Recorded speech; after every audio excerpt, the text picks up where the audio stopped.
Hola, ¿qué tal, Ruby? Jensi, Luz, La profe. Rocío, ¿cómo van? ¿Bien? Bien, sí, señor. Muy bien, gracias, profe. ¿Y Listo, tú? qué bien. Bien, bien, todo muy bien, gracias a Dios. Ahí dándole, juiciosos, como dicen. Bueno, recuerden que el próximo viernes vamos a hacer nuestro conversatorio, ¿listo? Para que lo preparen bien, para que estén bien organizaditos y sacar ese evento adelante, ¿listo? Y mañana va a estar publicado el examen, tipo 10 de la mañana, sábado 10 de la mañana les mando el correo diciéndoles que ya está organizado el examen, ¿listo? Para que lo puedan contestar. No es cosa del otro mundo, ni mucho menos.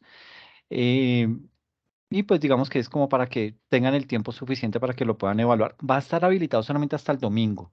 El lunes es festivo, pero no indica que hasta el lunes va a estar habilitado el examen. Solamente sábado y domingo, ¿listo? Para que no lo van a coger por ahí de sorpresa. Bueno, vamos a compartir.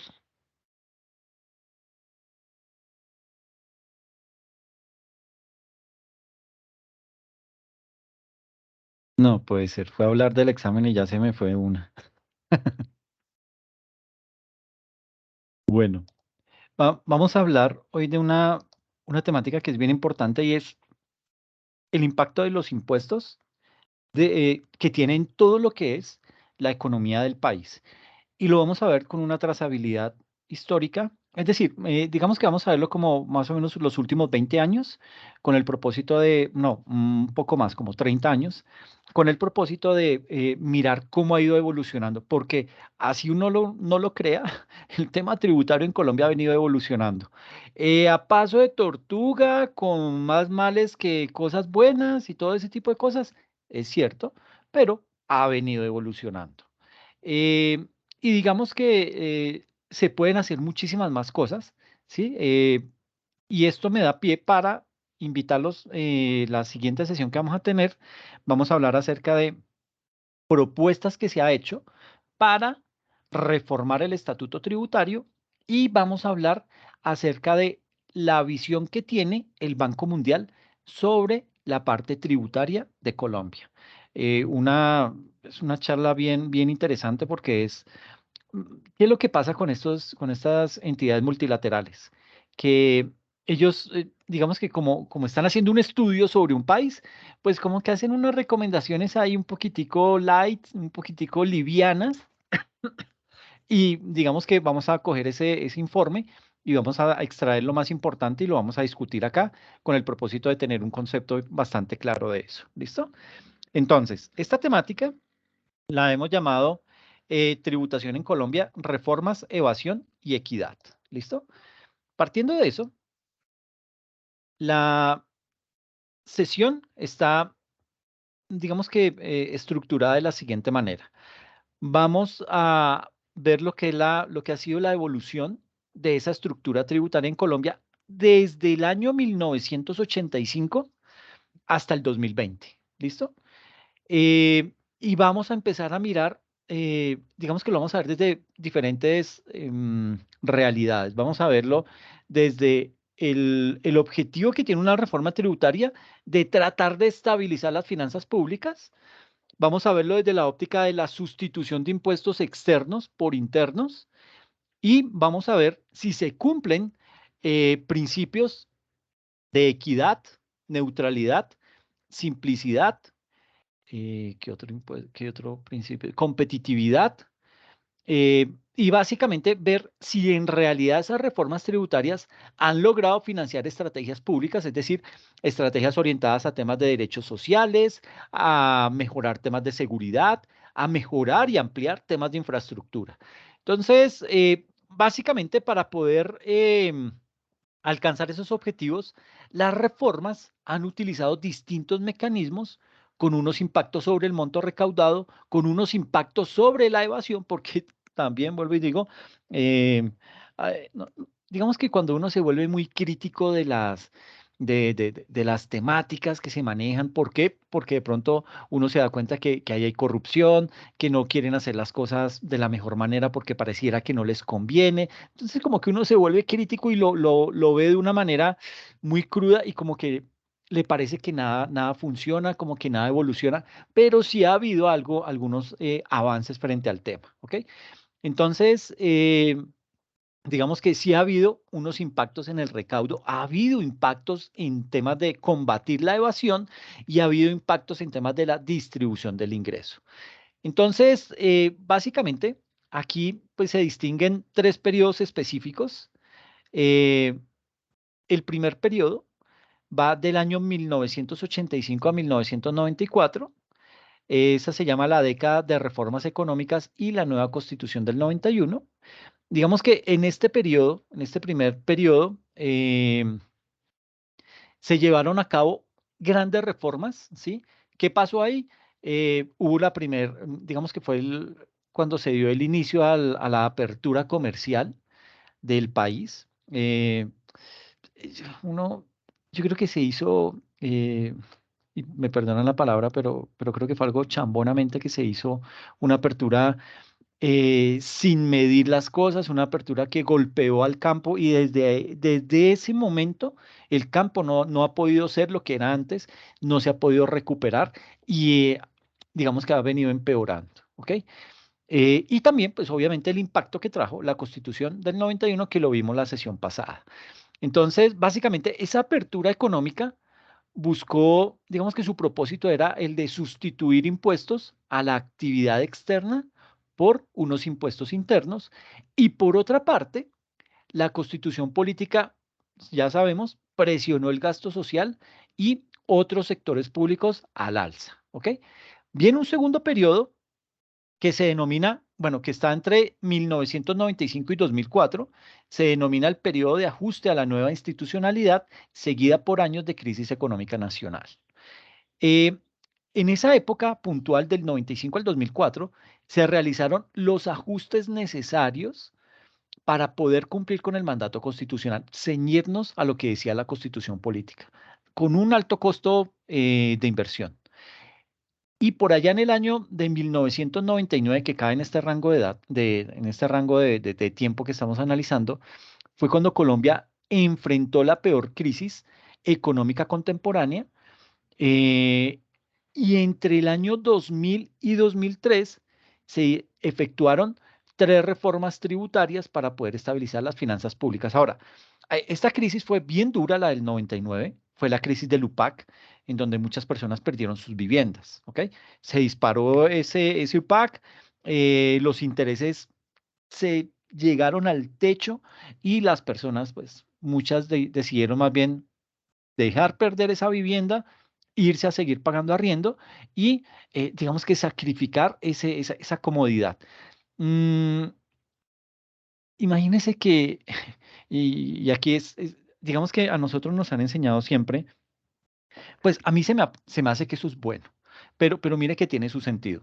Siempre nuestros padres nos han inculcado que uno debe tener su casita, su techo donde meter la cabeza, usted y su familia, ¿sí? Y uno nace con eso y crece con esa mentalidad y sí, tengo que conseguir mi casa y usted va y se endeuda, pucha, y paga esa vaina y digamos que lo logra y como que es un sueño cumplido, como que esa meta que usted tenía la logró cumplir y como que le quedó bien a sus papás, ¿sí? Pero, y bueno, eso pasa. También hay países como Rumania. En Rumania, más del 90% de la población vive en casa propia. Y pues eso es bueno, ¿sí? Pero es Rumania, ¿sí? No es un país del primer mundo, es un país ahí como, porque está en Europa, medio lo jala la economía, pero estuviera acá en América Latina, era un país como cualquiera, ¿sí? Eh, República Checa, allá en República Checa, más o menos el 80%, 85% de la población vive en casa propia. Y vuelvo y digo, eso no es malo. Ojalá todos tuviéramos casa propia. Pero imagínese que en Alemania apenas el 35% de la población vive en casa propia. Y entonces, cuando usted se pone a estudiar esa temática, encuentra que el hecho de tener casa propia, como que frena a las personas, como que lo ata a esa ciudad, lo ata de pronto a ese sector en donde está ubicada la casa, porque es que, ay, es que, pucha, es que si me voy a trabajar por allá hacia otro lado, es tan lejos y la casa se me queda sola. No, yo dejo pasar esa oportunidad y busco algo más para acá que no me demande tanto tiempo. O es más, cuando le sale en otra ciudad, usted ahí sí que lo piensa y más rápido decide, no, ok, ¿a quién le dejo el apartamento? ¿A quién le dejo la casa? ¿Sí? Me tengo que ir con mi familia, pero ponerme a arrendar la casa y esperar a ver y si me quedan mal con el arriendo y quién está ahí pendiente. Entonces, ese tipo de situaciones en Alemania la evitan y dicen, no, ¿sabe qué? Yo no voy a comprar casa, yo pago arriendo más bien y eso me va a dar movilidad, ¿ok? Entonces, habrá que poner eso en una balanza con el propósito de poder determinar si es bueno o es malo. Pero eso pasa en una economía de primer mundo, en Alemania. El 35% de la población, solamente ellos tienen casa propia. Ahora, si algunos ya han ido, bendecidos, pero el día que tengan la oportunidad, si no ha ido, de ir, por ejemplo, a Alemania y ojalá le llegue de visita a algunos amigos que ya vivan allá, usted se va a dar cuenta cómo viven. Ellos, por lo general, digamos que viven personas solas y se agrupan. Entonces, el muchacho que está estudiando, el otro que está trabajando, el otro que llegó de pronto inmigrante, y entonces en un apartamento más o menos pequeño, un apartamento de 45, 50 metros, viven 4 o 5 personas, tratan de acomodarse en un cuarto. De por sí, pues los apartamentos no es que sean así como tan bonitos, ¿sí? Entonces, cuando usted llega y ve eso, dice, pucha, ¿será que vale la pena hacer el sacrificio de venirse uno por acá a vivir de esta manera y de pronto eh, tener otro roce, tener de pronto otras oportunidades? Entonces, cuando usted lo pone en esa perspectiva, pues hay ocasiones en los que dice, ok, me le mido, ¿sí? Pero hay que tener mucha precaución porque ese tipo de cosas a veces nos juega en contra, ¿ok? Muchas veces eso que nos pintan no es tan chévere como creemos y damos ese salto y ya cuando estamos allá ya no nos podemos devolver. Y mucha gente, no sé si sufrir es una palabra adecuada, pero muchas personas sienten la soledad y entran en estados graves de depresión, se casan con la primera persona que encuentran porque es tal el grado de soledad que los lleva a cometer a veces ese tipo de, no sé si error, pero toman esa decisión de inmediato y esto obviamente impacta toda su vida. Entonces, digamos que esto es como un paliativo a esa crisis del 99, decirles, mire, no es tan importante realmente la casa, ¿sí? La casa lo ata a uno, la casa lo impide a veces que usted aproveche una oportunidad. No, que es que me llamaron de México, uy, pucha, qué trabajo tan bueno, pero ¿y cómo hago? ¿Será que me voy yo solo? Y usted ya por allá, usted empieza a sentir la soledad y su familia por acá y ya se forman son otros problemas. Entonces, el hecho de la casa hay que evaluarlo bien porque es una obligación muy a largo plazo en la que se van a meter y digamos que eso cambia. Entonces, cuando estamos hablando de tasas variables y todo esto que se ven afectadas por la inflación, pues ahí es en donde ese tipo de situaciones se nos salen de control. ¿Qué fue lo que pasó con el UPAC? No quiere decir que aquí en esta época del 85 al 94 no haya habido problemas. Aquí también hubo una gran crisis y fue la crisis del Grupo Gran Colombiano que pues básicamente era un grupo también un grupo paisa. Ahí estaba, era de como de unos curas, también estaban ahí metidos. Estaba el Banco de Colombia, el Grupo Sura y todo esto. eh, llegó un momento en que se formó una crisis, esta gente hizo malos negocios, había problemas de corrupción, etcétera, etcétera. Se formó ese problema, se quebró ese grupo, desató una crisis, de pronto no de la magnitud del UPAC, pero tuvo un fuerte impacto a nivel nacional. Y esto llevó a que el Banco de Colombia se abriera, el Sura se abriera también de ese grupo gran colombiano y fueron a parar a lo que en esa época se conocía el sindicato antioqueño. Y ya pues hoy en día ya conocemos lo que son esos grandes conglomerados. ¿Listo? Entonces, importante, en el año 95-2004, un punto de quiebra y fue el año 99 con esa primer crisis económica y luego en el año 2000 al 2003 se hicieron 3 reformas tributarias que buscaban básicamente era estabilizar las finanzas públicas, ¿ok? ¿Por qué? Porque esa crisis del 99 llevó a la quiebra a muchos bancos, sobre todo a lo que se conocía en esa época como corporaciones de ahorro y vivienda. Quebraron y pues básicamente ¿qué le tocó al gobierno? Meterse la mano al bolsillo, destinar mucho recurso público para salvar los bancos, que es un descaro. No entiende cómo tienen que salvar a los bancos, pero digamos que eso es lo que se hace. ¿Y por qué intervienen los bancos? Porque si se deja que se siga desarrollando esa crisis y no se le pone un alto, pues eso tiene un efecto dominó que va a seguir y va a seguir y va a seguir y se va a llevar más entidades financieras, más entidades aseguradoras y eso deriva en un gran problema. Entonces, por eso es que los gobiernos tienen que intervenir ese tipo de crisis. Y el último periodo que vamos a analizar comprende del año 2005 al 2014 y están denominados como los años del auge primario con recuperación económica y estabilización fiscal. Básicamente, en esta, llamémoslo, visión de conjunto, aquí se observan las condiciones estructurales, todos los cambios que se han ido acumulando a lo largo del plazo y las coyunturas que se han vivido desde el punto económico, ¿ok? Entonces vamos a mirar esos 3 periodos, ¿no? Y usted me dirá, bueno, ¿y qué pasó entonces y el 2015 en adelante? Que sí, sí, ahí vamos a irlo mirando, lo vamos a ir evaluando, pero básicamente estos fueron los 3 periodos en los que eh, la CEPAL fraccionó esa historia tributaria colombiana reciente, ¿listo? Entonces, básicamente, ¿qué empezó a hacer la CEPAL desde su óptica? Eh, Aquí habla acerca de Colombia en continua reforma tributaria, es el título que le dan a esta gráfica. Y pues si usted se pone a detallar, estas líneas de acá, estas que sobresalen, son, bueno, nos indican reformas tributarias, ¿ok? Entonces, mire, estamos analizando del periodo de 1985 al 2020, ¿listo? Aquí está el primer periodo del 85 al 94, reforma del Estado y apertura, del 95 al 2004, el periodo de ajuste y crisis, y del 2005 al 2014 el auge primario. Y en el otro 2015 al 2020 pues no le pusieron nombre, pero eso es como un periodo que ya entra en una sensación de estabilidad. Y digo sensación porque no es que sea estabilidad al 100%. Entonces, tener claro, estas líneas son las reformas tributarias. Entonces, mira, hay 2, 4, 6, 8, 10, 12, 14, 16, 18, 19, solamente llegando a la ley 2010, ¿sí? Aquí falta la 2155. Pero, pues básicamente es como la gráfica más actualizada. ¿Qué nos muestra esta gráfica? Por un lado, tenemos el porcentaje del PIB, y ahorita les explico con más detenimiento qué es el PIB.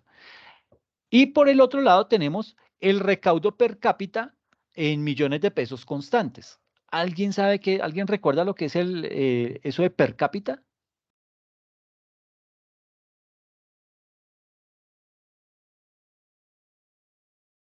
Lo he escuchado hablar, profe, pero ahorita no lo tengo así presente, pero sí, sí lo he Ok, escuchado hablar. perfecto, no hay ningún problema. Básicamente, lo per cápita quiere decir que, por ejemplo, yo puedo decir, tomo todo, uno habla del PIB y del PIB per cápita. Y entonces como que uno dice miércoles, pero no es lo mismo. Por cabeza. Exactamente, por persona. Es decir, toma uno todo el recaudo del PIB y lo divide entre la cantidad de personas que habitan en el país y eso nos da un valor que es por persona. Per cápita significa por persona. ¿Listo? Entonces aquí este eje nos muestra el recaudo por persona en millones de pesos constantes, pero obviamente aquellas personas que tienen capacidad de tributar. ¿Ok? Entonces, es una gráfica que nos muestra lo siguiente. Lo verde son recaudo vía impuestos directos, lo amarillo son recaudo vía impuestos indirectos y esta línea que atraviesa cada uno de los periodos es el recaudo per cápita. ¿Ok? Entonces, básicamente, ¿qué nos está mostrando? Mire que en el año 85 el recaudo únicamente por impuestos directos IVA, renta, digamos que eso básicamente llegaba apenas a un recaudo de 3 billones de pesos, perdón, sí, de 3 billones de pesos y por tema de impuestos indirectos apenas de 4,6. Entonces, siempre ha sido más el recaudo vía impuestos indirectos que de impuestos directos. Y así se mantuvo, se ha venido manteniendo. Mire que casi esos 5 años, el crecimiento fue mínimo de 3 a 3,6, pero digamos que el crecimiento del recaudo vía impuestos indirectos fue creciendo un poco más, ¿sí? Pero digamos que la tendencia es a que se recaude casi siempre vía más impuestos indirectos que impuestos directos. Y eso realmente es malo. Es malo porque muestra la incapacidad del país y del sistema tributario en decir, ok, vamos a crear unas políticas que realmente definan quiénes son los que están en capacidad de tributar y los vamos a perseguir, ¿ok? Vía impuestos indirectos es el... Profe, Dime. pero es que también el problema cada vez que, pues por eso es que va subiendo la tributación per cápita, porque siempre son los mismos que ya están, que ya pagan impuestos, que son los que siguen pagando impuestos, pero hay un montón de gente que no paga. Y eso es también parte, entiendo lo que quiere arreglar la reforma tributaria, que es pasar a que declaren, ni siquiera es que paguen, pero que declaren pues más personas naturales, porque está muy cargado los impuestos en Colombia con las empresas y no con las personas naturales, que es como la diferencia de lo que pasa en el resto del país. Exacto, ese es un muy buen punto y es totalmente cierto, pero el inconveniente acá, cuando empezamos a mirar esa desproporción entre los recaudos vía impuestos directos versus los recaudos vía impuestos indirectos, es que para mí como gobierno me es más fácil cobrar IVA que ponerme a perseguir persona por persona por tema de renta. Yo sé que IVA, le digo a entidades juiciosas que se encarguen de recaudarme en ese IVA, me lo paguen y ya digamos que es más fácil hacerle un seguimiento a esos que están recaudando el IVA que ponerme persona por persona a hacer eso. Entonces digamos que desde ese punto de vista puede que hayan pros y contras. Yo siempre le he visto más contras al tema de los impuestos indirectos, porque es que esos impuestos indirectos tienen una particularidad que es dañina, y es que no mide la capacidad tributaria de las personas. Entonces, usted de estrato alto o de estrato bajo, indistintamente si puede pagarlo o no, a usted le van a cobrar IVA, ¿sí? Y eso realmente no termina siendo tan bueno. ¿Por qué? Porque eso No, a profe, la además larga... los de estratos altos terminan cruzándolo, descontando el IVA de compras, pero los pobres, pues sí les toca pagar el IVA y ese es el impuesto que quedó y ya. Exacto, eso es más doloroso todavía, es más injusto, más inequitativo. Entonces, eso es lo que nos jala las orejas la OCDE y nos dice, oiga, pilas, que usted lo que tiene que hacer, tal como lo dice Luz, es apúntele a recaudar muchísimo más vía impuestos directos, pero orientado a personas naturales que tengan capacidad de pago, que sea un pago de impuestos de manera progresiva en la medida en que una persona aumenta sus ingresos, pues ella va aumentando su nivel de tributación y así se va siguiendo, se va creciendo en esa escala. Pero se necesita es que haya más recaudo vía personas naturales que seguir cargando siempre con parte tributaria a las personas jurídicas que siempre lo han tenido. Y aparte, pues nos hemos dado cuenta, y ahorita ha salido a relucir con más vehemencia, el tema de, bueno, todos esos beneficios y descuentos tributarios que le otorgan a esas grandes empresas. Entonces, ya cuando les empiezan a tocar el bolsillo ahorita, que están como medio sensibles, medio tristes, como que dicen, miércoles, ¿y ahora qué vamos a hacer? Y nos van a quitar los beneficios y nos pusimos de bobos a decir que nos subieran al 35% con Duque y ahora estos manes no nos van a bajar y sí nos van a quitar los beneficios, entonces no hicieron absolutamente nada.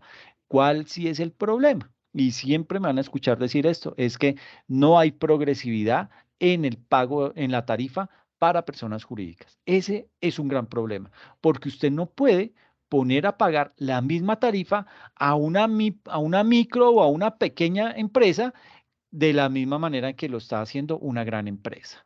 Entonces, ahí hay injusticia, ahí eso es un tema que hay que revisar. Ojalá se pudiera implementar en este proyecto de ley. No está, pero sí digamos que eso alivianaría un poco las cargas para ese tipo de empresariado, que lo reitero, es el que más genera empleo en el país. Entonces, básicamente, este ha sido el comportamiento y esto es lo que genera grandes críticas al sistema tributario colombiano, ¿sí? ¿Por qué? Porque se han encargado de crear un estatuto tributario que se hace confuso, que se hace un poco ladrilludo de leer y como que las personas dicen, no, esa vaina a mí me da miedo, ¿sí? Yo de pronto la embarro y sabe que yo mejor no voy a pagar eso. Me hago el loco a ver qué me dicen, a ver hasta dónde aguantan y me hago el loco porque es que no entiendo, definitivamente no entiendo. Ahora, también hay personas que es que lo hacen porque ya se han salido con la suya y ya eso se les vuelve un hábito y es grave cuando se convierte en un hábito. Pero digamos que en muchas ocasiones hay que reconocer que el estatuto tributario no es el más amigable, no es el más chévere del mundo y pues digamos que si a eso le sumamos un poco la inoperancia que tenía anteriormente, porque ahorita ha mejorado, pero que anteriormente era muchísimo peor la inoperancia que tenía la DIAN, pues eso hacía más complicado el tema. Hoy en día, por lo menos, ya hay una especie de declaración sugerida que le dice, mire, yo con la exógena y con la información que me ha venido llegando de facturación electrónica, yo le armo esta declaración, usted revísela y dígame si sí o no, hágale los ajustes y luego charlamos, ¿sí? Entonces, ya como que tienen esa, digamos que le están apuntando a eso. Pero entonces usted se pone a comparar y, y es feo, pero es que ahí es donde usted encuentra las verdaderas diferencias. Usted entonces mira qué hacen en Estonia.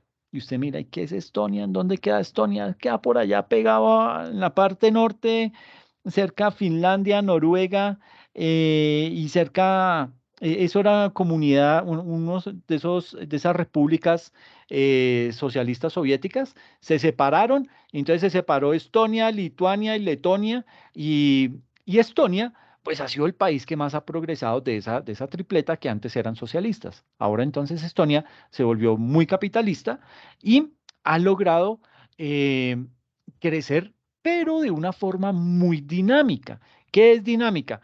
Se ha encargado de buscar el crecimiento desde el punto de vista de las empresas. Entonces, invita a que muchas personas de diferentes nacionalidades puedan llegar y constituir su empresa o su proyecto de emprendimiento en Estonia.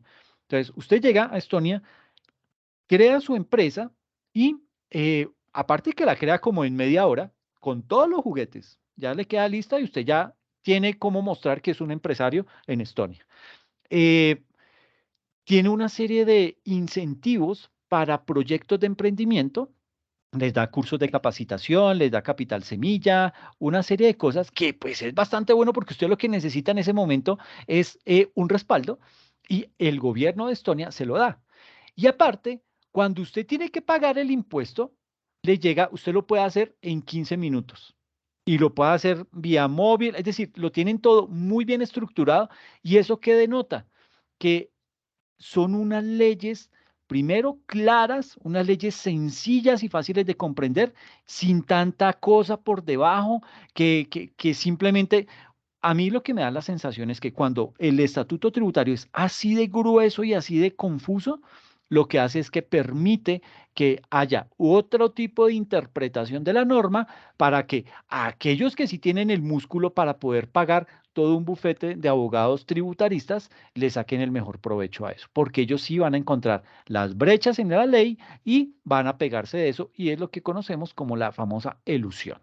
Entonces, para no seguir hablando ahí tanta carreta de eso, básicamente aquí lo que estamos viendo es la cantidad de reformas tributarias que se tuvo, la magnitud entre impuestos indirectos versus impuestos directos por cada uno de los años y cómo ha venido creciendo, porque se nota el crecimiento sobre todo desde el año 2001, que empieza a crecer sostenidamente y a pasos agigantados el recaudo per cápita, es decir, el recaudo por persona que está en capacidad de pagar impuesto, ha venido aumentando, bajó un poco del 2008 al 2010, pero vuelve y se pega otra trepada hasta el 2012 y ahí vuelve y sigue un crecimiento ya de pronto no tan acelerado como en los 2 años anteriores, pero se sigue manteniendo el crecimiento, llega al pico máximo, que es un recaudo de 3.2 millones de pesos por persona que paga impuesto, baja en el lapso del año 2016, entra en una mesetica y de un par de años, vuelve y sube y para el año 2020, que pues fue año de pandemia y todo esto, logra disminuir a 2.900.000, pero pues obviamente porque se nos atravesó ahí la pandemia, ese 2020 únicamente lo lograron tomar métricas como hasta el primer trimestre. Entonces, pues no es un dato creíble, no es un buen dato para tomar un punto de referencia, pero pues igual en la gráfica ahí aparece, ¿listo? Entonces, básicamente esto es lo que se logra ver en esta gráfica de análisis que hace la CEPAL desde la óptica de el recaudo de Colombia vía impuestos directos e indirectos. ¿Listo? Mm, ¿qué pasa después? Entonces aquí ya tenemos que hablar de lo que es el PIB. ¿Listo? El Producto Interno Bruto. Entonces básicamente ese producto, bueno, algunos le dicen Producto Interno Bruto, otros le dicen el Producto Interior Bruto. Y lo va a encontrar así en diferentes literaturas, sobre todo si está leyendo algo que tiene que ver con España. Pero simplifiquémoslo, digámosle siempre Producto Interno Bruto, y ese no pasa de ser un indicador económico, es eso, es ese tipo de indicador económico. ¿Y qué me muestra ese indicador económico? Me muestra el valor monetario, o sea, lo cuantifica en pesos de todos los bienes y todos los servicios finales que fueron producidos en un país o en una región en un lapso de tiempo, ¿ok? Ese lapso de tiempo por lo general es un año. Y ese PIB es el que se utiliza para medir la riqueza de un país, ¿ok? Entonces, por eso es que cuando usted escucha que el crecimiento del PIB en Perú fue del 8.2 y el crecimiento de Colombia fue del 3.1, usted como que se achanta y dice, o sea, simplemente por la magnitud de la cifra usted ya sabe que vamos mal, ¿sí? Y que aparte casi que nos triplican. Entonces uno dice, juepucha, ¿qué está haciendo Perú, hermano? ¿Ah? Dígame, alguien que me explique qué está haciendo Perú. Usted puede que no entienda qué es el PIB, ¿sí? Pero usted simplemente cuando le dicen los porcentajes, usted ya se achantó. Entonces, ahí lo que hay que tratar de analizar es, bueno, ¿cuál es la capacidad económica que tiene uno y otro país? ¿Sí? ¿Cuáles son las oportunidades que se tienen? Y con base en eso mirar cómo las potenciamos para poder seguir creciendo a un ritmo acelerado. Y es que lo importante es crecer, pero a un ritmo acelerado, no quedarnos como tenemos aquí en las gráficas, que mire que no pasamos ahí del 2.3. En el 2016, esto fue puras vergüenzas. Mire. Máximo llegamos como hasta 2.5 de crecimiento en el PIB en el año 2016. En el año 2017, o sea, póngase a llorar.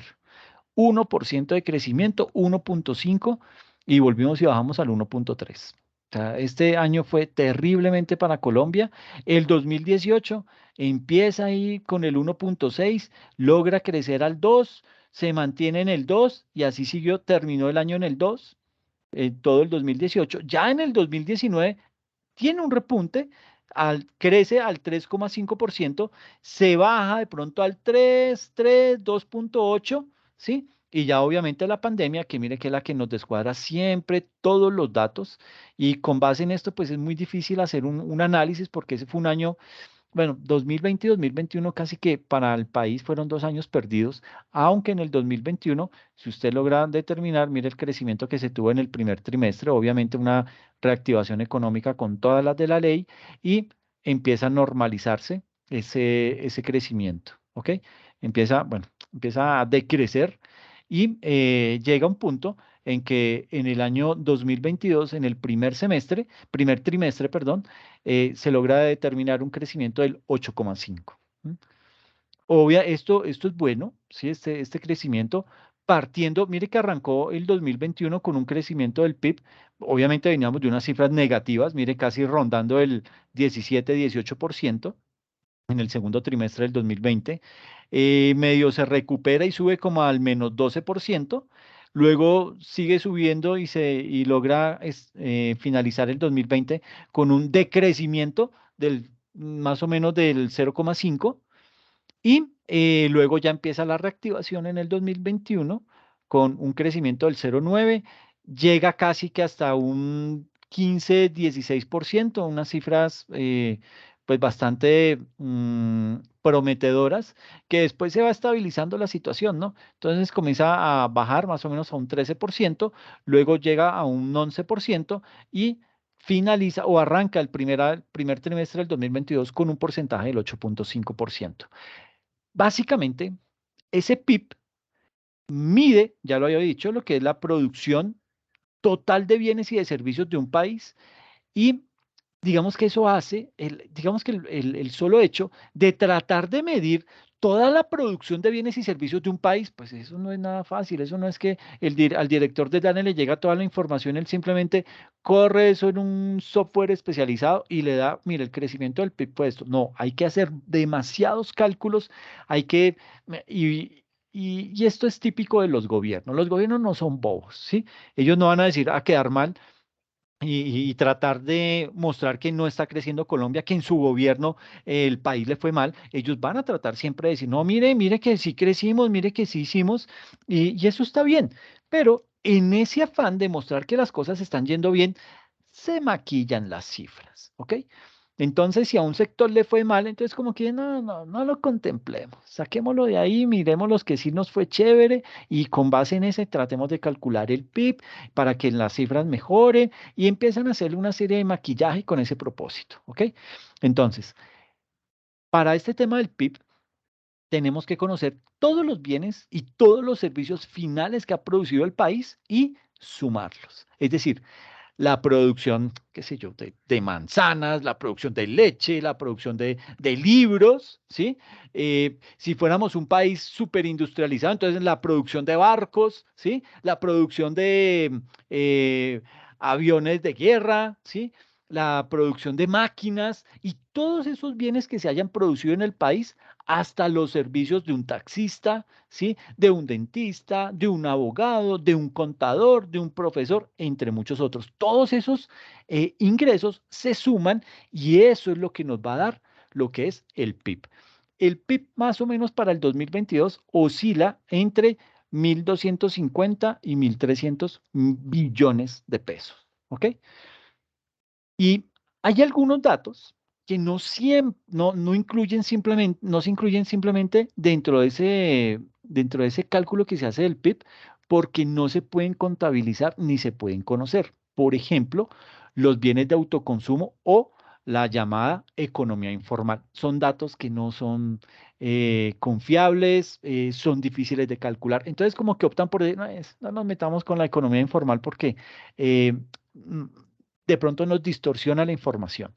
Entonces, volviendo a esta gráfica, y ya para salir de ella, pues aquí básicamente estábamos mirando periodo por periodo cómo había sido el comportamiento del PIB y pues básicamente podemos llegar a determinar que viene de unos años críticos 2016, 2017, medio empieza a mejorarse en algo en el 2018, ya en el 2019 se ve una casi que duplica cifras del 2018, ¿sí? Pero llega la pandemia, daña todo y empieza luego la reactivación económica en donde llegan las mejores cifras del país, pero que vuelvo y digo, si uno no le crea, si uno dice que el 2020 fue un año perdido, pues las cifras del 2021 tampoco pueden ser así como las que uno, con las que uno pueda sacar pecho, porque ahí hubo cositas que no, digamos que por el hecho de estar en reactivación, venir de estas cifras negativas y se comienza a producir, o sea, se comienza de nuevo a reactivar la economía, obviamente va a distorsionar los datos. Entonces, mire, cuando arrancamos de algo tan negativo y crecemos de una forma tan abrupta, son datos que no son comunes. Uno dirá, bueno, mire, la tendencia es más o menos del 2,6% de crecimiento. Bueno, la tendencia no, el promedio o la media aritmética viene siendo más o menos del 2,4% por cada año el crecimiento del PIB, porque estas cifras nos van a distorsionar todo, ¿ok? Falta ver cómo se sigue comportando en el 2022. Las cifras no son muy alentadoras por todo el tema de la guerra en Rusia y ahora que China y Estados Unidos se están mostrando los dientes, pues el tema puede llegar a cambiar para mal. Pero bueno, digamos que hasta ahí esa es la información que se tiene para calcular ese PIB, ¿ok? Ahora, cuando uno puede medir el PIB desde desde varios enfoques. Uno puede ser desde el consumo, otro puede ser desde la producción. Por lo general se utiliza el de la producción, ¿sí?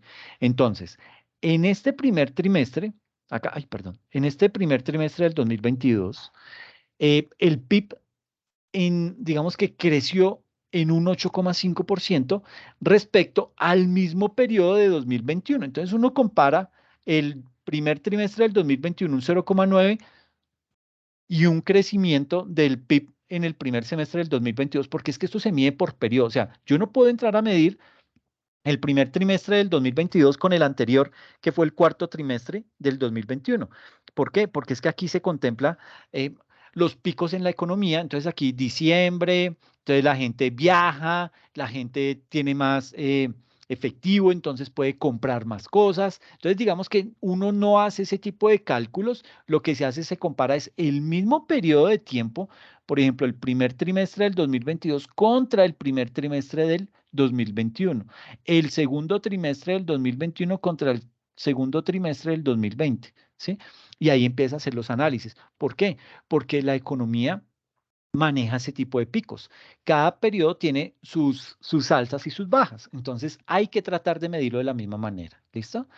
Entonces, básicamente, las actividades económicas que más contribuyeron a que este PIB creciera en el 2022 al 8,5 fue básicamente el comercio al por mayor y al por menor en esta época. Eh, digamos que ahí había muchas personas que mm, tenían como, bueno, los que no habían perdido el empleo, los que todavía se seguían conservando su actividad laboral, digamos que ellos dejaron de gastar en algunos aspectos. Muchos, como se trabajaba desde casa, entonces transporte no se utilizaba. Si usted no tenía que ir a la oficina, pues usted fácilmente prendía la cámara y se ponía la camisa. He visto, no es que a mí me haya pasado, sino que había visto en videos, se ponían la camisa y una corbata y prendían y fácilmente usted estaba en pantaloncillos o estaba en una pantaloneta y así se la pasaba todo el día, ¿sí? Había personas que hacían eso. Pero básicamente ese tipo de situaciones hacía que las personas gastaran menos. Entonces usted no gastaba en transporte, usted no gastaba en ropa, ¿sí? Y básicamente cuando usted tenía esa plática, pues empieza otra vez a abrirse la economía, empieza otra vez la gente a volver ya más a normalizarse el tema laboral, entonces ya las personas vuelven a las oficinas, entonces comienza la gente, uy, pucha, yo ya me engordé, ya no, ya no me entra el pantalón, o ya no me cierra el pantalón, o la camisa, entonces ya No, comienza no, usted, lo que pasa es que la ¿perdón? ropa se encogió, la ropa se Bueno, encoge. bueno, sí, también es Sí, cierto que la está ropa se guardada. encoge. Yo estaba dándole la lectura equivocada, gracias, Luz. Pero sí, ¿eso qué hizo? Que mucha gente tuviera que salir y empezar otra vez a comprar. Y además, pues aquí venía todo el tema de los días sin IVA y todo este tipo de cosas, que pues eso también jalonaba un poco ese sector del comercio y hacía que se viera algo más de reactivación económica. Pero entonces, básicamente, de los sectores que más crecieron fue ese comercio al por mayor y al por menor, todo lo que tenía que ver con reparación de vehículos automotores, todo el tema de motocicletas, si se han dado cuenta, eso ha crecido impresionantemente, todo lo que tiene que ver con actividades de transporte y almacenamiento, em, temas de alojamiento y servicios de comida, eso creció un 15,3. Digamos que Colombia sigue siendo atractivo para muchos turistas, obviamente porque pues nuestra moneda está tan devaluada que aquí un dólar le rinde a esa gente, entonces ellos son felices acá en Colombia porque no sienten y gastan y pues para ellos todo eso es barato. Pero entonces, ¿eso qué hace? Que muchas personas empezaran a meterse en temas de turismo. Entonces, usted decía, no, pues me voy a meter, tengo un cuarto ahí, lo vamos a meter ahí en Airbnb, a ver qué nos genera, y lo comienza usted a arrendar. Otras personas, entonces, no, vamos a meternos al camping, que es que le llaman, a esa... em, turismo ecológico y todo este tipo de cosas, y eso comienza a generar una serie de emprendimientos que empieza a jalonar toda la parte económica. Y usted dirá, no, pero es que eso tampoco es pues tampoco, profe, ¿no? Sí, eso jalona. Y es que no es solamente en una ciudad específica o en un municipio, eso se empieza a distribuir. Nada más, y yo sé que muchos aquí conocen Salento. Usted va a Salento y allá, casa que no se convierta en hostal, esa casa es de un mafioso. El resto de casas, todas en algún momento se convierten en hostal. ¿Por qué? Porque es un pueblo bonito, porque es un pueblo chévere, porque está rodeado del mejor paisaje que se tiene quizás en Colombia, de pronto exagero, pero es muy bonito. Y, y todo se presta para que esa economía de ese solo municipio gire en torno a ese tema de todo lo que tiene que ver con servicios de alojamiento y de comida. Porque entonces usted empieza a meter ahí, ok, mire, le arriendo el cuarto y con desayuno. Ok, entonces eso va ayudando a jalonar. Otro aspecto que también creció en ese 2022, el primer periodo, el primer trimestre, fue el tema de las industrias manufactureras. Esas industrias crecieron un 11,1%. Y esto obviamente, ¿qué hace? Empieza a jalonar empleo. Entonces, nuestras cifras de desempleo estaban muy elevadas y comienza con todas estas buenas noticias a volver a recuperarse ese empleo que se había perdido por tema de pandemia. Y hay algo también que jalonó este porcentaje, fueron las actividades artísticas, todo lo que tenía que ver con actividades de entretenimiento, actividades de recreación. Digamos que habían,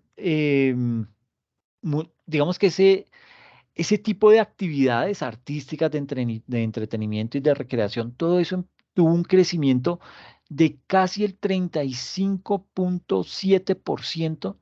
Y eso es una cifra muy alta. Es decir, mire, si comercio al por mayor y al por menor creció un 15,3, industrias manufactureras creció el 11,1 y van las actividades artísticas de entretenimiento y de recreación crecen un 35,7, pues esto realmente jalona la economía. Entonces, es un tema que vale mucho la pena analizarlo. Y viene también otro aspecto que jalona mucho y es la información y las comunicaciones. Eso creció un 4%, pero digamos que ayuda. Entonces, básicamente aquí lo que podemos ver es, no somos el superpaís más industrializado, no somos un país que tenga el mejor PIB del mundo, pero muchos estudios, y eso lo vamos a ver en la próxima sesión, vamos a analizar lo que dice el Banco Mundial frente a el comportamiento económico y de recaudo de impuestos para Colombia. ¿Ok? Digamos que vamos a analizar la vista de una entidad multilateral, a ver qué tan acertado o qué tan light termina siendo su informe y poder determinar si es bueno o es malo. ¿Ok? Entonces, básicamente, y ya cuando nos metemos a mirar todo el tema del recaudo de impuestos, eh, tenemos que empezar a mirar que el gobierno nacional ha venido creciendo sostenidamente en tema de recaudo de impuestos, ¿sí? Y eso es bueno, eso habla de una buena gestión, una buena gestión que se está haciendo por parte de la DIAN o por parte de las secretarías de Hacienda distrital y municipal, y eso, pues, digamos que está ayudando a jalonar un poco y a cuadrar un poco las finanzas del país. Aquí, digamos que en la gráfica podemos observar que en el 2020 el recaudo de la DIAN fue de 146,1 billones y en el 2021 subió a 173,6 billones con una variación del 19%, ¿sí? Y se había fijado una meta apenas de 164 millones, casi saca 10 billones por encima. Eso habla muy bien del tema del recaudo impositivo. Y por tipo de impuesto, por tema de retención en renta, se recaudó 60,5 billones de pesos. Por tema de IVA, 38,38 billones de pesos. Y por tema de aduanas, 33,80 billones de pesos. Eh, Eso muestra un crecimiento sostenido y este no ha sido solamente el comportamiento comparando 2020 con 2021. Esto ha sido más o menos desde como 2008, 2009 y empieza a crecer a unos ritmos bien impresionantes el tema del recaudo de impuestos. Aquí en la gráfica podemos determinar lo siguiente. Esta gráfica se llama recaudo tributario del gobierno central. Se hace con base en el porcentaje del PIB en un lapso de tiempo de 1991 al 2019. Entonces, básicamente, aquí esta gráfica nos muestra por año cómo ha venido siendo el recaudo de impuestos, ¿sí? Entonces, más o menos, en términos porcentuales, digamos que el recaudo bruto, que es ese recaudo bruto acumulado en el año 2019 de todos los impuestos que son administrados por la DIAN, fue un recaudo de 157.8 billones de pesos. Y eso representó un crecimiento de 9.3% en relación con lo que se había logrado el año inmediatamente anterior, el 2018. En ese año, en el 2018, se alcanzó a recolectar una suma de 144 billones, ¿sí? Para el 2019 se subió a 157 billones. Entonces, digamos que el cumplimiento de la meta de recaudo de impuestos siempre ha venido estando superada por parte de la DIAN. Eso habla de una buena gestión de la DIAN, habla que la DIAN se ha venido tecnificando, habla que la DIAN ha venido mejorando el tema de, no sé si persecución a los contribuyentes, pero en ese tema eso ha mostrado ese crecimiento y eso es bueno, ¿ok? Entonces, digamos que eso nos ayuda a mejorar un poco el tema de ese recaudo. Entonces, digamos que aquí es bueno enfatizar que el recaudo bruto de los tributos que son asociados a la actividad económica interna alcanzó la suma de 132 billones de pesos con una variación nominal. Pudo ser peor. ¿Por qué? Tuvo una variación nominal más o menos como del 8% frente al 2018, ¿sí? Pero recuerden que Colombia venía en un auge petrolero, venía con unos recaudos vía em, toda la gestión que venía desarrollando Ecopetrol y pues eso le generaba unas buenas rentabilidades a Ecopetrol y pues Ecopetrol, la mayor parte de la empresa es del Estado, entonces esas utilidades pasan al tema del presupuesto general de la nación. Entonces, eso ayuda a cuadrar ese desbalance que tiene en tema de presupuesto la nación. Pero pues básicamente lo que nos va mostrando es ese tipo de cosas, como el nivel de recaudo se ha venido incrementando paulatinamente año a año, pero ha sido un crecimiento sostenido. En ningún año a partir del 2009 ha venido cayendo el recaudo. Siempre viene creciendo y eso es bastante bueno. Entonces, miremos acá la gráfica, nos muestra el comportamiento. La barra azul oscura muestra lo que recauda el gobierno por tema de impuesto de renta y esa renta viene dividida en digamos que el 80% es recaudo de personas jurídicas y apenas el 20% de recaudo por parte de personas naturales. ¿Ok? Básicamente, esto es lo que se recauda vía impuesto de renta. Mire lo que se recauda vía impuesto de IVA. Es todo lo que es azul clarito. Todo esto es IVA, recaudo de IVA. Y otro tipo de impuestos es esta franja naranja, ¿ok? Naranja o amarilla. Entonces, básicamente, esto lo que nos muestra es ese tipo de recaudo. Y fíjese cómo en el 2015 se tuvo un alto recaudo, llegamos a un 14.5%, digamos que se logró recaudar del PIB, el 14,5% de recaudo se hizo vía renta, vía impuestos de IVA y otro tipo de impuestos directos, ¿ok? Entonces, de ese 14,5, el 4.8 fue de renta, el 5.2 fue de IVA, que vuelvo y digo, esto es malo para una economía. ¿Por qué? Por lo que ya les he explicado, es injusto, no mide la capacidad tributaria, es inequitativo, etcétera, etcétera. Y por concepto de otros impuestos, se logró recaudar 4,5%. Pero mire que este 4,5% nunca más lo volvimos a ver. Pasó al 2,2, 2,2, mire que ha estado en ese rango bien pequeño y aquí fue donde más creció ese tipo de recaudo, ¿ok? 4,5. ¿Qué habrán hecho ahí? Habrá que mirarlo con más detenimiento, ¿sí? Pero fue el año en que más se logró recaudar, comparando el recaudo tributario versus el porcentaje del PIB. Y para el año 2019, mire que por tema de renta se recaudó 6,3, por tema de IVA 5,8 y por tema de otros impuestos el 1,8 para un total de recaudo del 14% en comparación del PIB. ¿Ok? Eso, digamos que aquí hay que empezar a mirar y es algo que la OCDE nos está insistiendo que debemos mejorar y es el tema de, bueno, aplíquele IVA a la canasta familiar. ¿Sí? Es la recomendación insistente que hace la OCDE. ¿Por qué lo dice? Porque en todo el resto de países la canasta familiar está grabada y no está grabada con el 19, está grabada con el 21, ¿sí? Obviamente que también se miran algún tipo de beneficios, algún tipo de excepciones, pero la canasta familiar por lo general está grabada. Muchos de los productos están grabados y es esa recomendación la que nos viene haciendo desde hace tiempo. Grave la canasta familiar. A usted le toca, porque eso lo están viendo como un beneficio y dicen que básicamente hay muchos beneficios orientados a las personas naturales. Y pues usted pone a mirar y pues sí, sí, sí, mira que tenemos algunos bienes que no están grabados, pues se podría interpretar como un beneficio, ¿ok?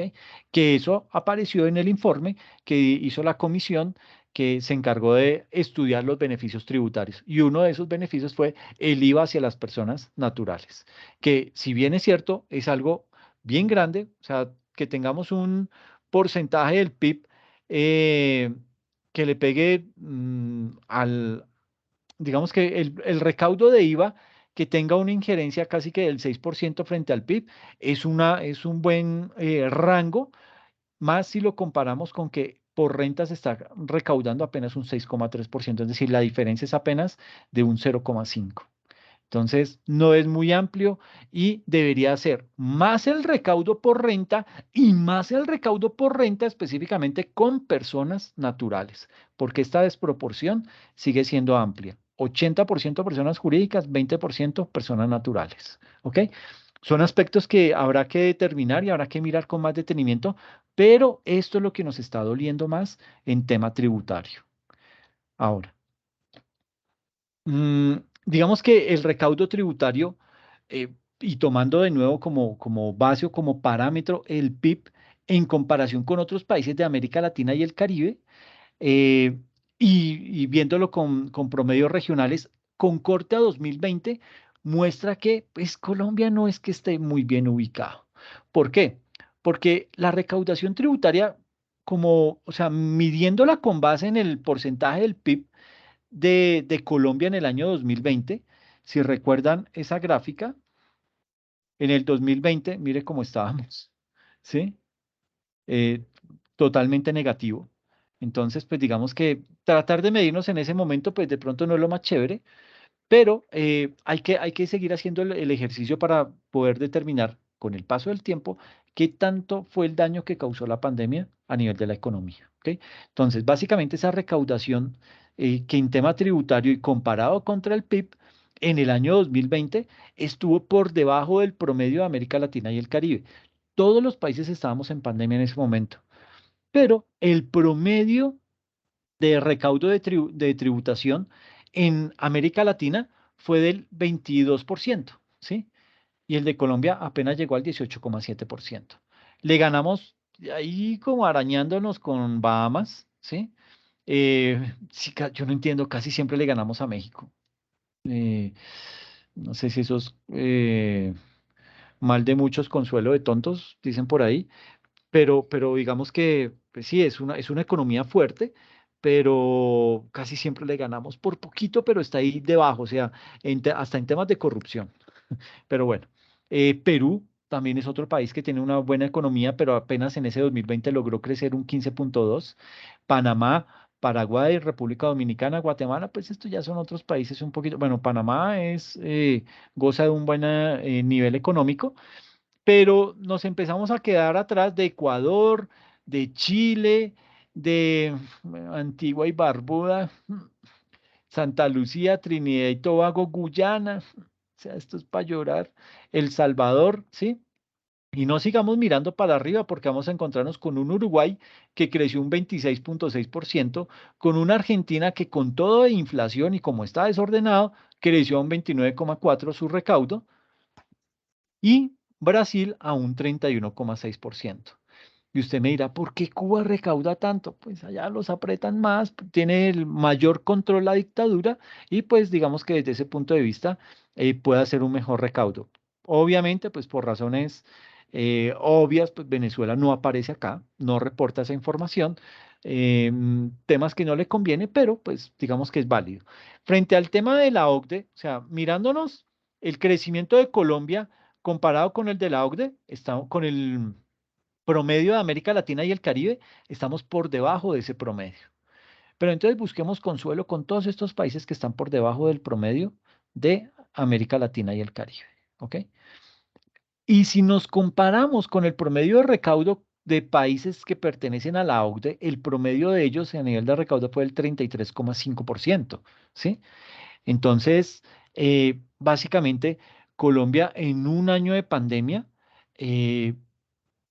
digamos que eso fue un aspecto que nos dolió también muchísimo porque se empieza a apagar la economía, se comienza a ralentizar la economía y obviamente el gobierno tiene que meterse la mano al bolsillo, pero no encuentra el mismo flujo de efectivo de antes, de años anteriores, porque las personas, si usted a lo que primero le echa mano para dejar de pagar es a los impuestos, ¿sí? Entonces, digamos que ahí al gobierno le tocó hacer maromas para poder solventar la situación, para poder medio eh, sacar adelante a las familias que estaban atravesando por situaciones tan complejas y pues eso obviamente tiene un costo fiscal muy alto. Eso fue lo que, como lo vimos la sesión pasada, disparó muchísimo el tema de la deuda y el tema del déficit fiscal. Entonces, básicamente, aquí lo que nos muestra es eso, esa gráfica, y hay otra gráfica que nos muestra básicamente el rango de países de América Latina y el Caribe. Este es el rango entre esta línea, toda esta parte gris, este es el rango. Todo esto es un rango, ¿ok? Entonces, este es el rango de países de América Latina y el Caribe, oscila entre el 10 y el 35%. El punto rojo es Colombia, ¿sí? Y los rombos son América Latina y el Caribe. Entonces, mire que nunca hemos podido ni siquiera empatar al promedio y hemos llegado en algunos momentos a estar mucho más por debajo del promedio de América Latina y el Caribe, ¿sí? Años como el 2010, el 2016, 2017, 2018, 2019 y 2020 estuvimos siempre muy por debajo de lo que es el promedio de América Latina y el Caribe. Eso es, Profe, dime, ¿eso dime, es recaudo como porcentaje del PIB? exactamente, comparado contra el PIB. Sí, pero es que hay que tener en cuenta, por ejemplo, que Cuba y Barbados y Jamaica y Belice, todos esos, pues obviamente el PIB es poquitico, ¿no? Entonces, pues también, o sea, digamos que es rescatable, pues Brasil, obviamente que tiene un PIB gigantesco, Argentina, pues sí sorprende, pero pues no se puede comparar una de todas esas islas con un PIB de Colombia, de México, por ejemplo. Yo creo que ese es parte del tema de México, que el PIB de México pues es bastante grande porque son muy productores y manufactureros. Sí, eso es una buena lectura, pero sí, básicamente ahí tenemos que mirar, mire, siempre se van a dar cuenta que entre los países de América Latina que cuentan con mejores indicadores está por lo general Uruguay. Uruguay es un país pequeñito, un país con no sé cuántos, son como 3 millones de habitantes apenas, y siempre ha tenido los mejores promedios a nivel de recaudo tributario, a nivel de PIB per cápita, es decir, maneja unos indicadores económicos bastante buenos y es de esos países típicos de mostrar, y no es que sea pues bueno, en algún momento llegó a denominarse la Suiza latinoamericana, pero básicamente Uruguay no es que goce de mucha infraestructura de industria, de una gran infraestructura turística, ¿no? Todo es como muy medido, pero logra mantener sus finanzas en un orden que muchos otros países envidian y para el tamaño que tiene el país.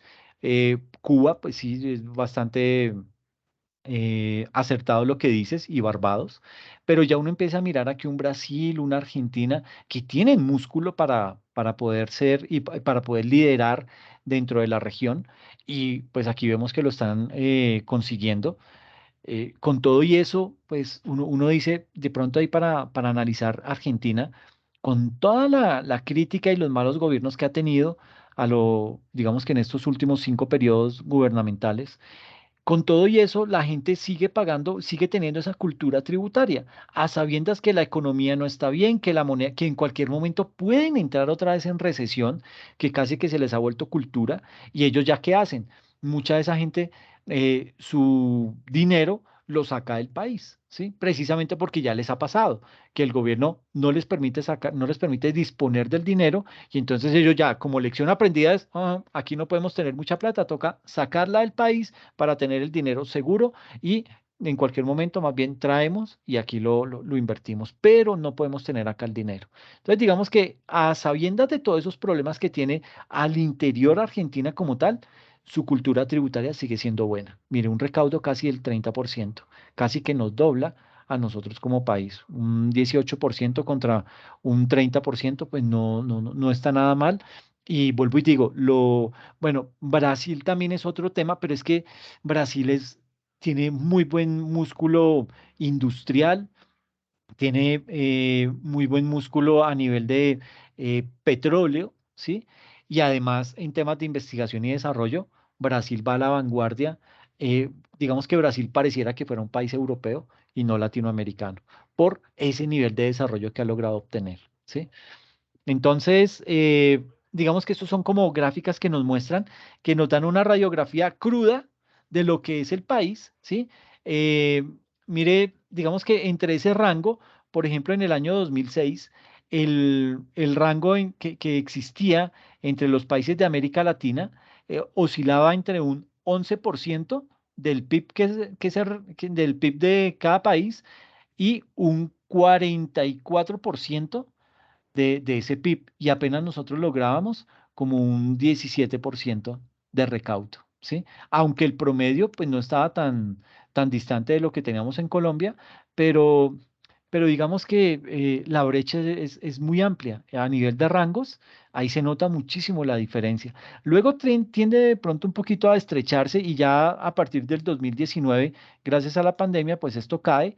Falta mirar el comportamiento de este año, que ya se empieza a regularizar de nuevo todo, y a partir del 2022, de ahí en adelante, ya como que las cifras pueden volver a ser creíbles y sobre todo pueden volver a ser comparativas para poder determinar si un país realmente está creciendo o está decreciendo en temas de recaudo, en temas de PIB, en todos los temas que tienen que ver con esos componentes macroeconómicos.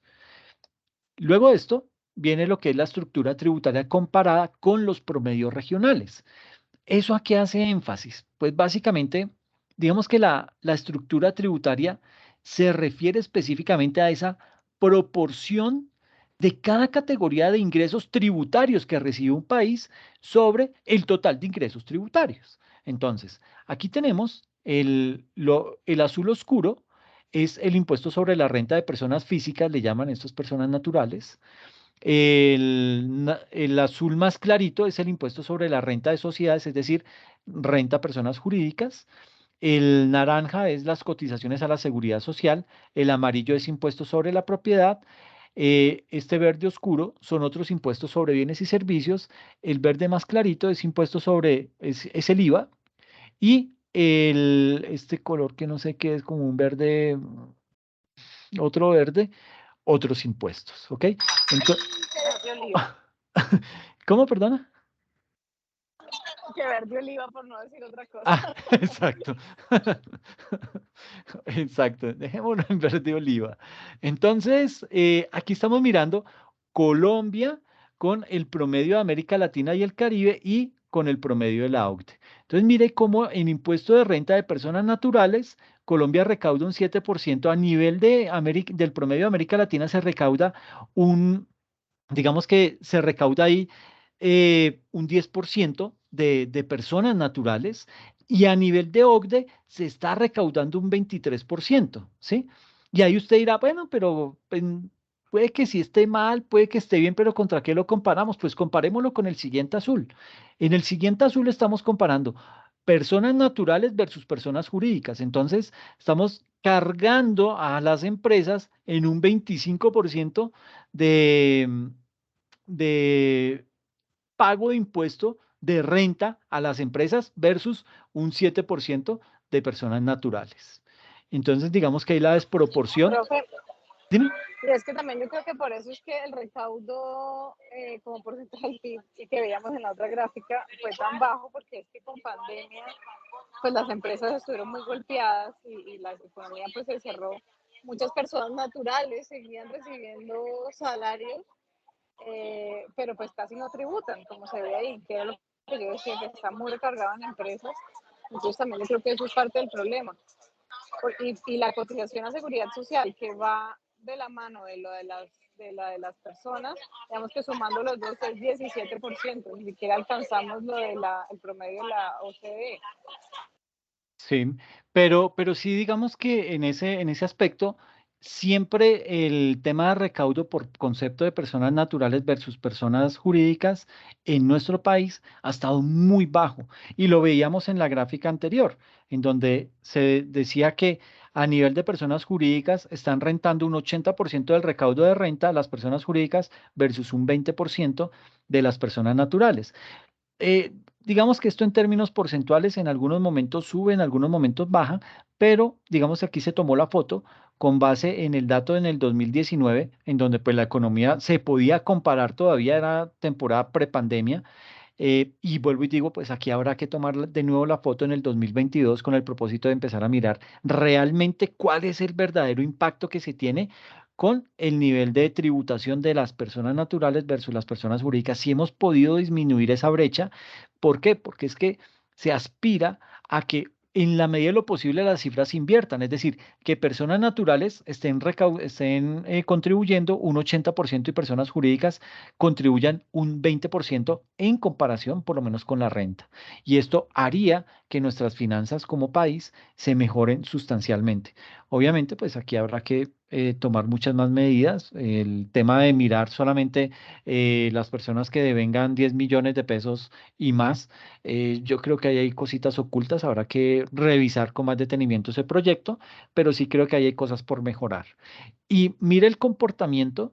Estábamos mirando el tema de renta personas naturales versus renta personas jurídicas en Colombia. Mire el comparativo de la OCDE. Renta personas naturales, 23% versus renta de personas jurídicas, un 10%. ¿Ok?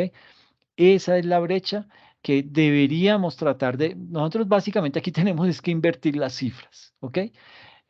Ojalá que esto llegue a un 8, 9% de personas jurídicas y aquí que seamos un 23, 24% de personas naturales contribuyendo a nivel de renta. ¿Eso qué implica?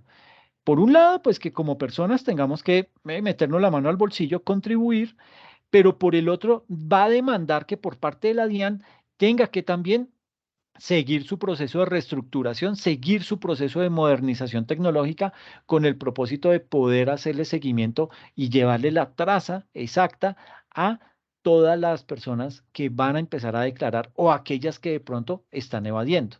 Entonces, digamos que la tarea que tiene ahí la DIAN es bastante fuerte, es una dinámica que va a tener que seguir madurando con el paso del tiempo. Temas de cotización en seguridad social, mire, Colombia un 10% versus el promedio de América Latina, que es un 18%, y el de la OCDE un 26%. Entonces, el simple hecho de medir no solamente contra la OCDE porque pertenecemos a la OCDE, pues nosotros quedamos muy mal, ¿sí? Habrá que mirar con más detenimiento, pero yo creo que el simple hecho de habernos metido a la OCDE es para pasar vergüenzas porque los indicadores no nos ayudan para nada. Mire nomás el tema de impuestos sobre la propiedad. Bueno, aquí es, digamos que es de pronto el único ítem en el que le ganamos al promedio de la OCDE. Tenemos un 10% sobre un 6, ¿sí? En tema de otros impuestos sobre bienes y servicios, un 13% versus un 12%. Y en tema de impuestos de IVA, estamos recaudando más de IVA, ¿sí? La OCDE recauda apenas un 20%, nosotros estamos recaudando un 29%, aunque en América Latina es un 27%. Y pues digamos que en ese orden de ideas, eso es lo que habrá que tratar de reducir un poco, pasar mucho de lo que se está recaudando vía IVA, más bien a que pase a ser de retención en la fuente y ojalá en el rango de personas naturales, con el propósito de medir realmente la capacidad que tienen las personas de poder tributar y alivianar un poco este concepto. Pero pues digamos que esa es una tarea bastante larga que tiene el gobierno y pues habrá que mirar qué estrategias van a utilizar. Aquí básicamente tenemos es un resumen de la estructura tributaria en Colombia, comparando el 2019 con el 2020, el incremento o la diferencia que se tuvo en en esos dos años y comparando ese nivel de recaudo versus, es decir, a cuánto equivale ese nivel de recaudo contra el PIB. ¿Ok? Entonces, básicamente aquí por tema de renta, en el 2019 se recaudaron 67 billones y en el 2020 61. Reitero, pues aquí ya en plena pandemia esto bajó muchísimo, tuvimos cifras negativas, mire, es que siempre hemos estado con cifras negativas, comparando el 2019 con el 2020, por eso digo que este no es un buen indicador, esto distorsiona las cifras, habrá que esperar el comportamiento del 2022 y compararlo con el 2021, a ver si de pronto ya las cifras son un poco más reales, pero compararnos siempre el 2020 con cualquier año hacia adelante o hacia atrás, vamos a perder, por eso todas estas cifras dan en rojo, porque lo que nos dolió la pandemia fue mucho, lo que nos pegó en temas tributarios y económicos fue demasiado. Por eso toda esta cifra en rojo. Y en términos porcentuales, pues también estuvimos casi siempre por debajo, mire, un 0,2% en tema de renta, de disminución del recaudo. En tema de renta a sociedades, caímos en un 0,1%. En tema de impuestos sobre bienes y servicios, un 0,7%. En fin, digamos que estuvimos, vuelvo y digo, no, yo no contaría el 2020 realmente. El 2020 nos distorsiona cualquier análisis que se quiera hacer. Muchos dicen que es un año perdido.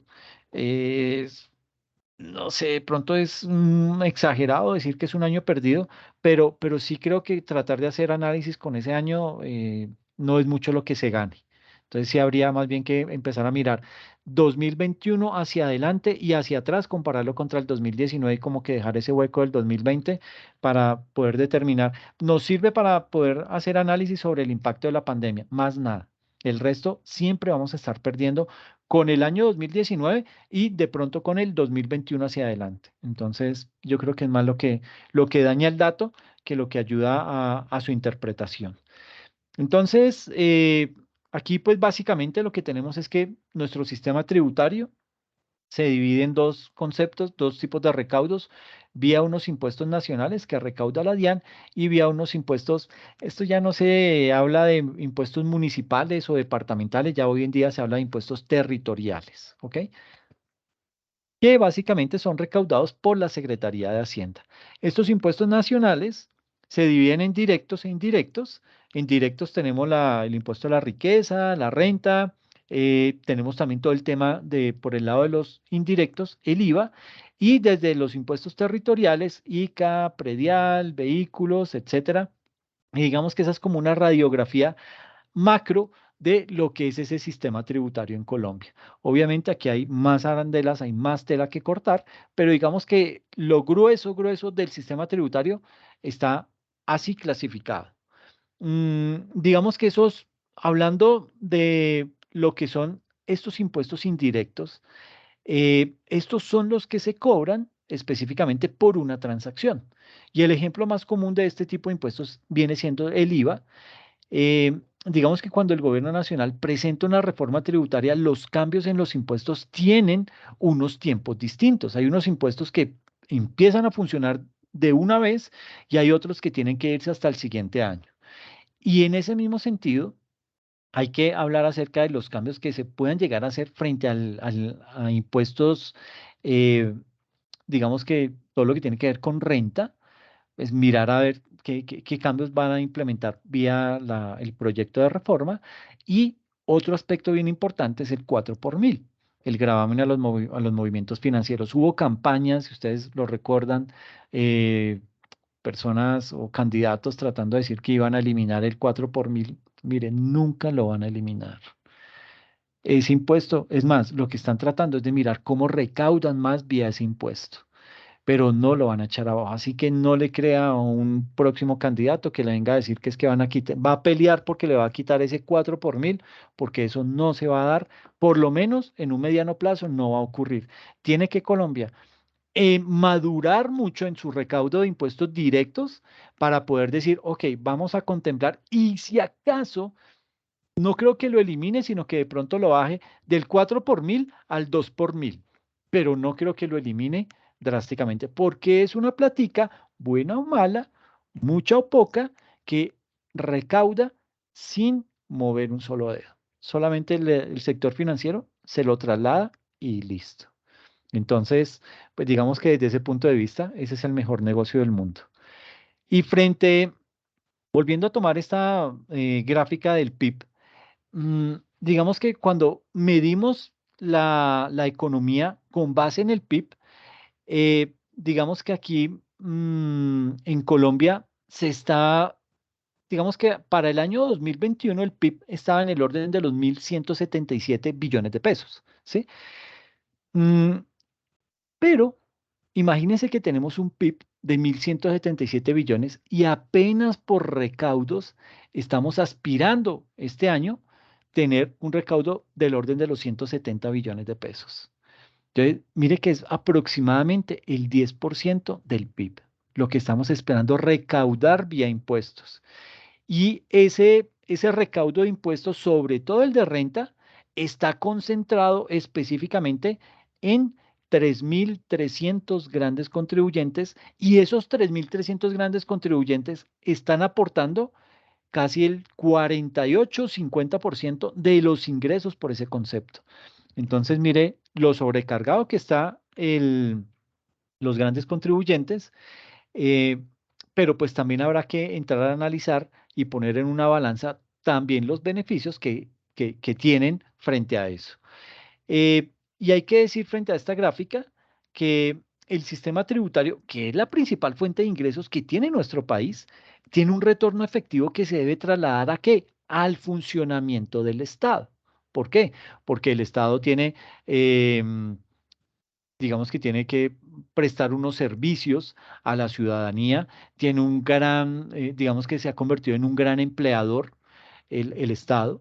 Entonces, toda esa carga, ¿de dónde sale? Pues básicamente también de los impuestos que pagamos, se tiene que destinar una buena parte a cubrir el funcionamiento del Estado, ¿ok? Eh, y aparte, hoy en día, con todos los programas sociales que se tienen, que pues está bien contemplarlo de esa manera, para ayudar a aquellas personas que están en situación en grandes problemas económicos y lo que se habla mucho en el gobierno, el tema del hambre, pues digamos que este tipo de programas que si bien es cierto no tienen mucho dinero para entregar, lo poco que entregan, pues digamos que en algo puede ayudar a las personas. El problema radica es en que esas bases de datos o esas fuentes de información que se tienen para poder distribuir ese tipo de recursos son las que están viciadas, son las que están corruptas, son bases de fuentes de información que no reflejan la realidad y pues ahí es en donde el gobierno va a tener que hacer un gran trabajo tratando de depurar esos criterios bajo los cuales otorga esos subsidios, que si bien es cierto lo está haciendo vía Sisbén, que en este caso el Sisbén es de pronto ese criterio más acertado para poder redirigir esos recursos y no el estrato, porque lo hemos dicho acá varias veces, el estrato es un indicador mentiroso en el sentido en que no necesariamente todas las personas que viven en estrato 1 y 2 son 100% pobres, ¿sí? Allá hay personas de muy buenos ingresos, solo que pues, se acostumbraron a vivir en ese tipo de estratos y para ellos eso está bien. Ahora, no estoy diciendo que es que eso está mal y no, pues se acostumbraron y viven bien. Pero lo injusto de eso es que si se dan subsidios como los que se dan por servicios públicos vía estrato, estas personas que no deberían recibir están viéndose beneficiadas por ese tipo de subsidios. Y eso pasa en todo.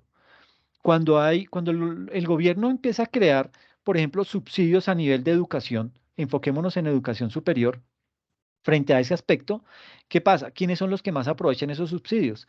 Las personas de más altos ingresos. Y usted me va a decir, pero ¿por qué dice eso? Si es que eso va orientado siempre a los más pobres. No, es que desafortunadamente un subsidio no puede ser para los más pobres o para los más ricos, es para la población. Y cuando se habla de la población, pues todos se van a tener que ver beneficiados, ricos y pobres. Entonces, ¿qué pasa? Que si usted es de bajos recursos, digamos, ¿por qué es tan alta la deserción en educación superior en Colombia? Porque las personas de bajos recursos, eh, no solamente, digamos que ustedes ya que están estudiando, se han dado cuenta que no solamente es pagar una matrícula y ya. Muchas veces y hay carreras también de carreras, pero no es solamente pagar la matrícula. A eso súmele que de pronto usted se tiene que desplazar de ciudad. Entonces va a incurrir en temas de arriendo, va a incurrir en temas de desplazamientos, va a incurrir en temas de alimentación, por fuera, ¿sí? Eso le pega fuerte a una familia de bajos recursos. Por ende, esas personas desisten o desertan de ese tipo de programas. ¿Por qué? Porque no tienen el músculo para poder sostener ese nivel de gastos. Mientras que una persona de ingresos altos, ella sí se puede dar el lujo de irse a vivir a la capital. En la capital se puede mover, le dan carro o se mueve en transporte público, pero digamos que tiene los medios para eso. Por eso era que Serpilo Paga buscaba no solamente pagarle la matrícula, sino que pagarle el arriendo y pagarle la alimentación o darle un subsidio de alimentación a ese tipo de estudiantes. Pero entonces ya empieza a verse las cosas como más inequitativas, porque a ellos sí les dan todo eso y al resto no. Entonces, digamos que ese es el problema que tiene. Y eso pasa en todo, en subsidios de vivienda, en subsidios de educación, en todos en todo ese tipo de servicios que se tratan de dar a nivel macro, se van a ver afectados por eso. Y los que más aprovechan ese tipo de subsidios son las clases altas. Hay por ahí un estudio que habla acerca del subsidio al transporte, al transporte público, y fue un estudio que hicieron en Chile. Y el estudio arrojó que las personas que más se veían beneficiadas y que más utilizaban el sistema de transporte público eran las personas de más altos ingresos. ¿Por qué? Porque ellos viven en las zonas más céntricas de la ciudad y les es fácil moverse en sistema de transporte público. Pero si usted vive a las afueras de la ciudad y se quiere movilizar vía transporte público, el tiempo de los buses es mucho más demorado. Usted por lo general va a tratar de coger alguno que sea alguno que sea expreso. Ese se demora un poco más, va de pronto más congestionado. Ese tipo de situaciones desestimulan el uso de ese tipo de servicio. Y esas personas que de pronto tienen la posibilidad, pues compran un vehículo y dejan de usar el servicio público. Ese es el problema que tenemos hoy en día en el país. Entonces, no siempre el tema de los subsidios ayuda o digamos que entra a atacar un problema que afecta a las clases menos favorecidas. No siempre cumple ese propósito. Tiende en algunas ocasiones a desviarse. ¿Y a desviarse por qué? Por las razones que les acabo de explicar. En temas de educación, porque no tienen para esos demás gastos que tienen que incurrir para poderse sostener en ese nivel de servicio. Entonces, y en tema de servicio de transporte, pues digamos que eso también tiene otras arandelas que vale la pena analizar, pero eso lo analizaremos en otro momento. Pero esto es básicamente lo que les quería comentar, hacer ese tipo de análisis PIB versus recaudo, PIB versus cómo ha sido el histórico de los recaudos del país y PIB versus el tipo de impuestos que se cobra a nivel de país, directos, indirectos, y tratar de compararnos con América Latina y la OCDE para ver qué tan lejos estamos de esos promedios. Si bien es cierto, no estamos muy lejos de los promedios con América Latina, estamos muy lejos de los promedios de la OCDE. ¿Ok?